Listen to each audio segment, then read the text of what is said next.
From the national headquarters of RT America, right here in our nation's capital. Hello again, everybody.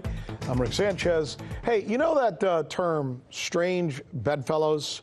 Most people think it's a political expression because that's the way it's most often used, but it's actually from The Tempest, written by our old friend Willie Shakespeare himself. And the actual line that he wrote goes like this: misery acquaints a man with strange bedfellows. That may have been true during Elizabethan England, right? But it's probably even more true today, especially when it comes to international relations. So as we begin, I need to remind you of a couple of things. First of all, there is now, and probably always will be, forces within all countries that constantly try and perpetuate the status quo. You know, keep things just as they are, right? For example, there are those in the United States who feel that it is absolutely necessary to remain hostile toward Russia. And there's probably those in Russia who feel the same toward the United States, right? And the same goes for a lot of the allies for both of these particular nuclear superpowers. So tonight, those traditional groupings that we always talk about, they seem to be, and this is what we're really wanting to get drill down on, they're fraying at the edges. So look at this jigsaw puzzle we made for you. It's hard to figure out who's with whom these days, right? There's Brazil's Bolsonaro courting and being courted by Israel's Netanyahu, who is being courted by Russia's Putin, who is now reaching out militarily to Turkey's Erdogan, who is being shunned by its old ally, the U.S. and President Trump, for dealing, by the way, with Putin. Isn't that amazing? So what's going on? What happened? What is actually causing this confusing geopolitical stew? Three things, really. The war in Syria, which is pushing Turkey more toward Russia. The Golan Heights recognition, which is making forever besties out of Trump and Netanyahu, who are now inviting Bolsonaro to their party but are angering Arab leaders. And then there's something else. This thing, this fighter jet that I'm about to show you. Take a look at this thing. That's the F-35. So it was supposed to be the Mac Daddy of all U.S. fighter jets. However, Pentagon sources say it's a, quote, performance mess for a lot of reasons. 100 of these planes were on their way to Turkey, but now the U.S. is canceling the order. Why, you ask? Good question. Here's why. Because Turkey is taking delivery of a defense missile system from Russia. So the U.S. is saying, look, if you deal with them, you can't deal with us, to which Turkey seems to be saying, okay. So there you have it. Proving that when it comes to geopolitics, things are never really the way they seem, and yesterday's enemy, he can become tomorrow's ally. We drill down on how this is happening, and we also are going to ask, what's it going to lead to? We've got reports from two correspondents. We've got two special guests. It's coming up right here on The News with Rick Sanchez, where, as you know, what we believe, it's time to do news again. So here's what we know. There is absolutely no love lost between the Turks and the Kurds, right? Everybody knows that.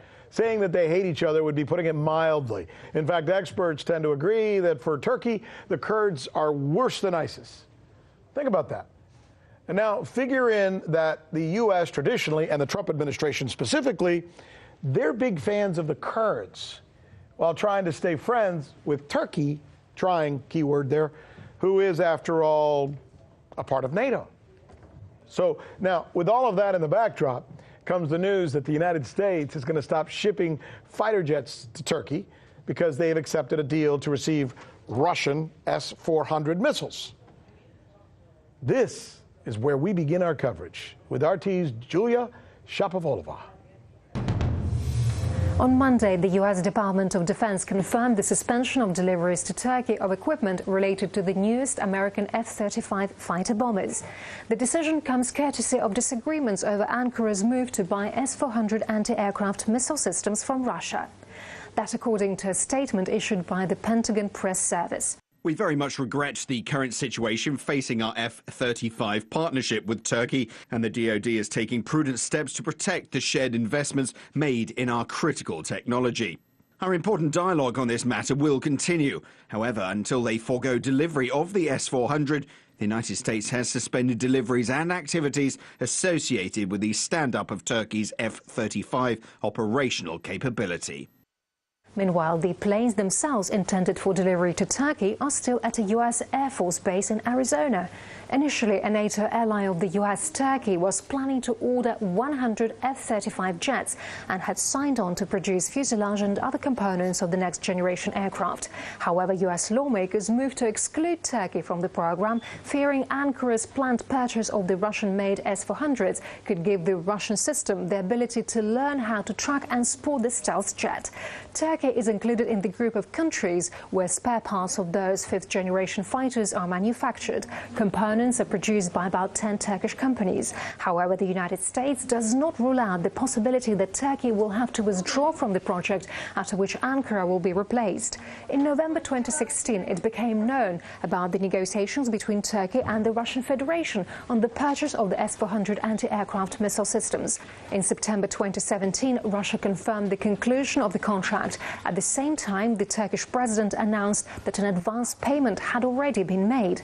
Turkish Foreign Minister Mevlut Çavuşoğlu stated on Friday that the contract with Russia on S-400s remained in force and those defensive systems would be delivered to Turkey. Washington has for 2 years been trying to prevent Turkey from buying Russian air defense systems. Acting Secretary of Defense Patrick Shanahan said that the U.S. government is in favor of Turkey remaining a participant in the F-35 program. According to Shanahan, Washington continues to convince Ankara to buy American Patriot complexes instead of the S-400s. At the same time, Ankara has been trying to explain to the states that such a deal is not beneficial for it. According to the Turkish Minister of Defense, the Russian complexes will be deployed on the territory of the state in October this year. At the moment, there is a search for appropriate places to base them. The Pentagon announced the decision to stop supplying parts for the joint fighter production program to Turkey on the eve of the summit of NATO foreign ministers this week. The head of the Turkish Foreign Ministry, Mevlut Çavuşoğlu, should also take part in it. Yulia Shapovalova for the news with Rick Sanchez. I'm Rick Sanchez. You found us on YouTube, and that's awesome. But you know what? I'm also live every night at 7 and 8 p.m. Eastern on DirecTV and Dish and cable and satellite, the RT app, and Pluto TV. I'll see you there.